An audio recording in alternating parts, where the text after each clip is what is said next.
गले में धारण कर लेते हैं तो 24 घंटे में बदल जाएगी आपकी दुनिया। नमस्कार दोस्तों, होली का पर्व अब कुछ ही दिनों में आने वाला है। हम आपको पहले से यह जानकारी दे रहे हैं ताकि आप इसे समय पर जान सकें और अपनी किस्मत बदल सकें।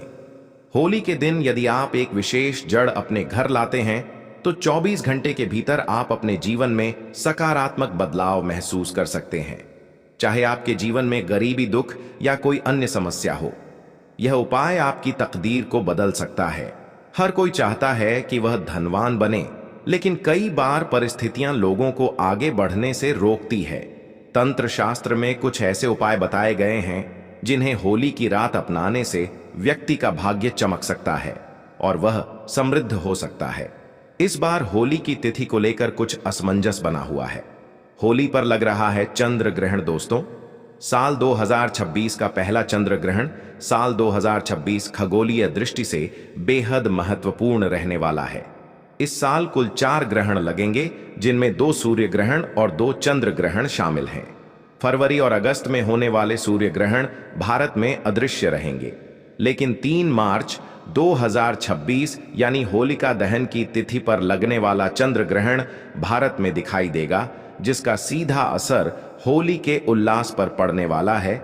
यह छाया रूप में भारत में दिखेगा, इसलिए खग्रास चंद्र ग्रहण लगेगा। खग्रास चंद्र ग्रहण क्या होता है? वैज्ञानिक दृष्टि से चंद्र ग्रहण एक खगोलीय घटना है जब पृथ्वी सूर्य और चंद्रमा के बीच आ जाती है और सूर्य की रोशनी चंद्रमा तक नहीं पहुंच पाती तो उसकी छाया चंद्रमा पर पड़ती है। यह घटना केवल पूर्णिमा को ही संभव है। चंद्र ग्रहण 3 प्रकार का होता है: पूर्ण, आंशिक और उपछाया। इस वर्ष शुक्ल पक्ष की पूर्णिमा तिथि 2 मार्च 2026 सोमवार को पड़ रही है। इसी दिन खग्रास चंद्र ग्रहण पड़ रहा है। भारत समेत इन देशों में दिखेगा। खग्रास चंद्र ग्रहण 3 मार्च को लगेगा, जिसे पूरे एशिया और ऑस्ट्रेलिया में देखा जाएगा। इसके अलावा पैसिफिक द्वीपों और उत्तरी और दक्षिणी अमेरिका में भी यह नजर आएगा। भारतीय समय अनुसार यह चंद्र ग्रहण दोपहर 3:20 से लेकर शाम 6:47 तक रहेगा। यह भारत में नजर आएगा। 3 मार्च को क्यों नहीं खेल पाएंगे? होली 2 मार्च को, होलिका दहन के अगले दिन यानी 3 मार्च को ज्योतिषीय गणना के अनुसार खग्रास चंद्र ग्रहण लगेगा। वहीं इसी दिन के बाद रंगोत्सव भी मनाया जाता है।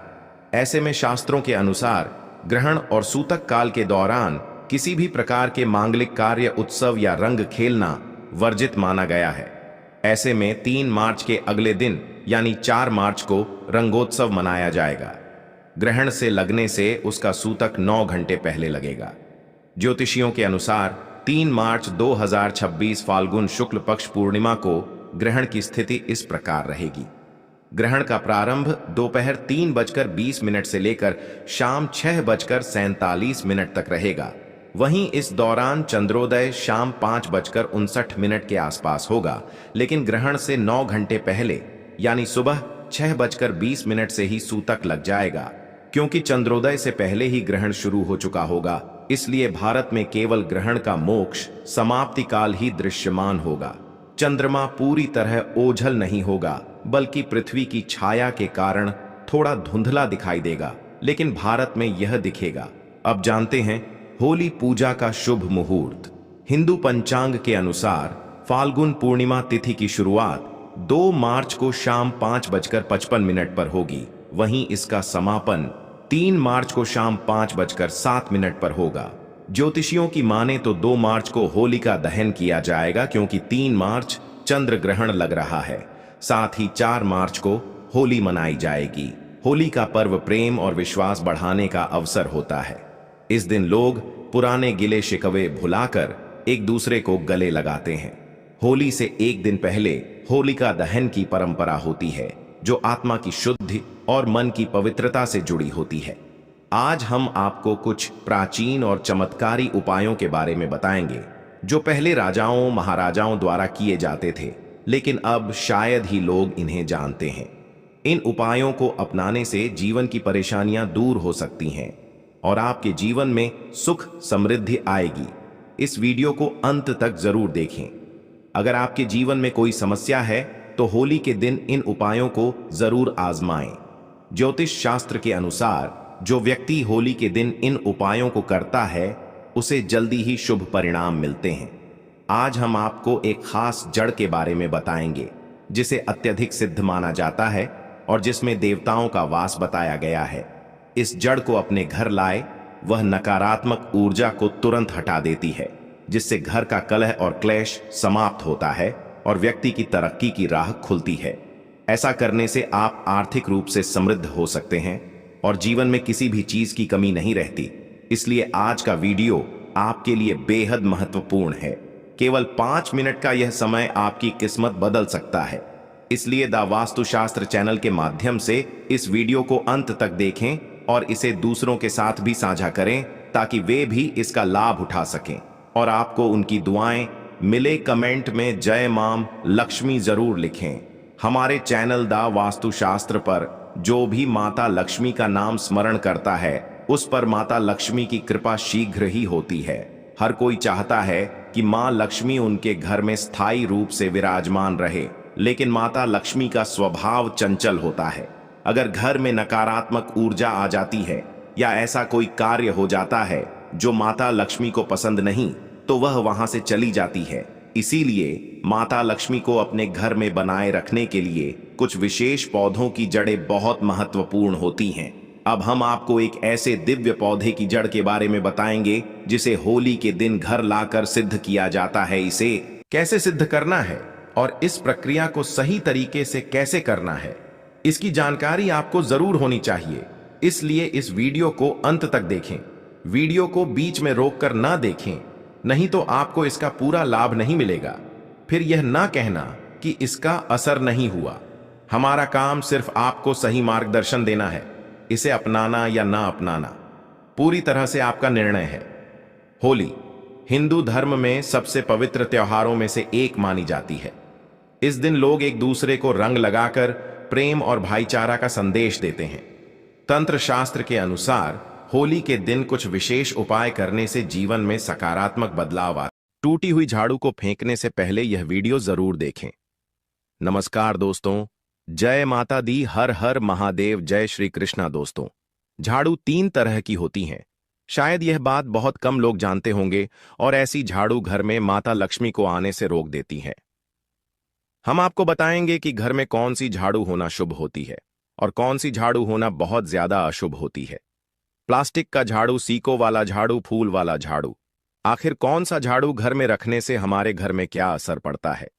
झाड़ू काम वाली को लगाना चाहिए या घर की बहू को लगाना चाहिए, ये सब बातें हम आपको इसी वीडियो में बताएंगे। घर में इस्तेमाल होने वाली झाड़ू हमारी आर्थिक दृष्टि से बहुत ही ज्यादा महत्वपूर्ण होती है, क्योंकि झाड़ू को साक्षात माता लक्ष्मी का स्वरूप माना जाता है और झाड़ू एक इंसान को करोड़पति बना देती है, तो वहीं पर कुछ गलतियों के कारण इंसान को कंगाल भी बना देती है। शगुन और अपशगुन हमारे शास्त्रों में झाड़ों के प्रयोग से जुड़े हुए होते हैं। बहुत सारे ऐसे कार्य होते हैं जो हमें झाड़ू को लेकर बिल्कुल भी नहीं करने होते हैं। झाड़ू को बहुत ही सावधानी से रखना होता है। इसके प्रयोग करने से हमें अत्यधिक महत्व मिलता है। यह उनके लिए है जो सच में मानते हैं कि हमारे शास्त्रों में विश्वास की बातें बताई जाती हैं। आपको अपनी झाड़ू को आखिर में किस दिशा में रखना चाहिए और किस प्रकार से झाड़ू को रखना चाहिए।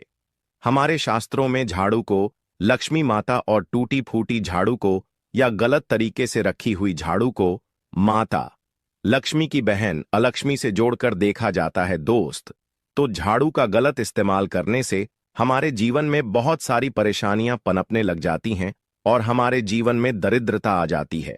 इसीलिए हम आपको बताएंगे कि आपको झाड़ू का सही इस्तेमाल करना है और झाड़ू का सही इस्तेमाल करने से आपके जीवन में सफलता के द्वार खुल जाएंगे। अगर हमारे जीवन में बहुत सारी उथल पुथल मच रही है, हमारे जीवन में समस्याएं खत्म होने का नाम नहीं ले रही हैं, अगर आपका जीवन एक नॉर्मल तरीके से चल रहा है तो कोई बात नहीं है, लेकिन अगर आपके जीवन में बहुत सारी उथल पुथल हो रही है, बार बार आपके जीवन में एक परेशानी खत्म होती है, तब तक दूसरी परेशानी शुरू हो जाती है।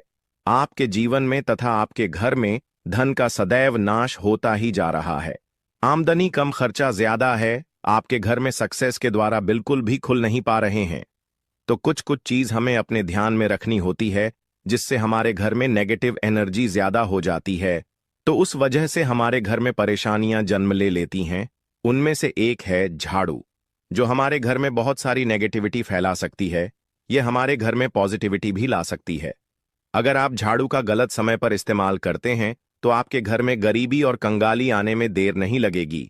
और वहीं पर दूसरी तरफ अगर आप झाड़ू का एक आम तरीके से उपयोग करते हैं तो आपको करोड़पति भी बना देगी। वीडियो में आगे बढ़ने से पहले अगर आप लोगों ने अभी तक वीडियो को लाइक नहीं किया है तो वीडियो को लाइक करके कमेंट बॉक्स में जय माता लक्ष्मी अवश्य लिख देना, जिससे कि माता लक्ष्मी जी की कृपा आप और आपके परिवार पर सदैव बनी रहे। भक्तों, आज के समय में जब काफी लोग ऐसे होते हैं जो मॉडर्न है, नौकरी करते हैं, टाइम नहीं होता, उनके पास टाइम की मारामारी में पता ही नहीं चलता कि क्या हो रहा है। आज के टाइम में ऐसा कोई घर नहीं होता, या जब से यह संसार बना है तब से और आज तक ऐसा कोई घर नहीं है जिसके घर में झाड़ू का इस्तेमाल ना किया जाता हो। लेकिन उन व्यक्तियों को यह नहीं पता होता कि हमें झाड़ू को डोट कैसे रखना है, झाड़ू का क्या करना है।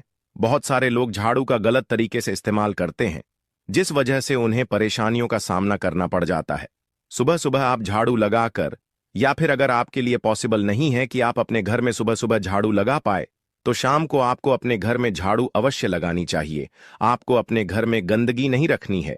हम आपको सभी को यही सलाह देंगे कि आप या तो सुबह सुबह थोड़ा सा जल्दी झाड़ू लगाएं। आपने कचरा इकट्ठा कर रखा है तो उसको कृपया शाम के बाद अपने घर से बाहर ना फेंके। अब आपको हम बता देते हैं कौन से पक्ष में आपको झाड़ू खरीदना चाहिए और कौन से दिन आपको झाड़ू भूलकर भी नहीं खरीदनी है। कौन से दिन आपको झाड़ू को खराब होने के बाद अपने घर से बाहर फेंकना है और कौन से दिन आपको नई झाड़ू का प्रयोग करना है। सबसे पहले हम आपको बता, नई झाड़ू निकालने के लिए घर में सबसे शुभ दिन होता है शनिवार का दिन। आप झाड़ू जब भी खरीद कर लाएं तो उस झाड़ू का उपयोग सबसे पहले आपको शनिवार के दिन करना है। आपने उसको जब भी खरीदना हो उसमें कोई दिक्कत नहीं है, लेकिन आपको उसको खरीदना है तो आपके कुछ बातों को ध्यान रखना है। जब भी आप झाड़ू खरीदे, सोमवार, मंगल, बुध, बृहस्पति, शुक्र, शनिवार, एक सप्ताह में 7 दिन होते हैं। सोमवार, बुधवार, गुरुवार और शुक्रवार यह सौम्यवार माने जाते हैं। इस दिन आपको भूलकर भी झाड़ू नहीं खरीदनी है। आपको रविवार, मंगलवार और शनिवार यह क्रूरवार होते हैं। इस दिन झाड़ू खरीदना हमारे लिए बहुत ही ज्यादा फायदेमंद होता है। दीपावली पर या फिर कोई भी त्योहार के दिन अगर आप झाड़ू खरीदेंगे, अपने घर में लेकर आएंगे, तो यह आपके लिए इतना शुभ और लकी होगा कि आपने सोचा ही नहीं होगा। झाड़ू हमेशा कड़े वारों में ही आपको खरीदनी है। सौम्य वारों पर झाड़ू खरीदने से हमारे घर में धन की हानि होना शुरू हो जाती है। और नई झाड़ू आप जिस भी दिन खरीदे, अगर पॉसिबल है तो शनिवार के दिन नई झाड़ू का अपने घर में इस्तेमाल करने की कोशिश करें। यह आपके लिए धन संपदा के आगमन का स्रोत बनेगी। अब आपको बताएंगे कि कौन से कोने में हमें झाड़ू को रखना चाहिए। कौन से ऐसे कोने हैं जहां पर झाड़ों को भूलकर भी नहीं रखना है। हम जिसको पूजा रूम बनाते हैं, ईशान कोण, हमारा जो नॉर्थ ईस्ट कोण होता है, जिसको हम ईशान कोण कहते हैं, उसमें कभी भी आपको झाड़ू नहीं रखनी है। वहां पर पूजा का स्थल होता है और स्पेशली पूजा रूम में आपको बिल्कुल भी झाड़ू को नहीं रखना चाहिए। वरना अगर आप झाड़ू रखते हैं तो आपका जो देवस्थान होता है, वहां देव आगमन में बहुत सारी मुश्किलें आना शुरू हो जाती हैं और आपके घर में दुर्भाग्य चलकर आता है और आपके घर में नेगेटिविटी प्रवेश करने लग जाती है। इसे बिल्कुल गांठ मारकर बांध ले कि आपको भूलकर भी ईशान कोण में झाड़ू को नहीं रखता है। अब आप लोग सब सोच रहे होंगे कि ईशान कोण में झाड़ू को ना रखें तो फिर कहां पर हम झाड़ू को रख सकते हैं। तो झाड़ू रखने का सबसे अच्छा स्थान है घर का दक्षिण पश्चिम कोण, यानी कि साउथ वेस्ट कॉर्नर, जिसको हम नेतृत्व कोण भी कहते हैं। दोस्तों, नेतृत्व कोण में अगर आप झाड़ू रखेंगे तो इससे माना जाता है कि माता लक्ष्मी का आपके घर में वास होना शुरू हो जाता है। माता लक्ष्मी आपके घर में आने लग जाती। ऐसा माना जाता है कि नेतृत्व कोण घर के मालिक का स्थान माना जाता है। इसीलिए नेतृत्व कोण में अगर आप झाड़ू रखेंगे तो आपके घर का जो मालिक होता है वह दिन दुनी रात चौगुनी तरक्की करता है। अब बात करते हैं कि घर में आखिर झाड़ू कौन से समय पर लगाना चाहिए। घर में झाड़ू लगाने, पोछा लगाने का आखिर में क्या उचित समय है। हमारे वेद पुराणों में 4 समय बताए जाते हैं। जो व्यक्ति रात के समय में झाड़ू लगाता है उसके घर में दरिद्रता अपने पैर पसार लेती है। आजकल की मॉडर्न युग में अगर पॉसिबल नहीं है, आपके साथ मजबूरी है,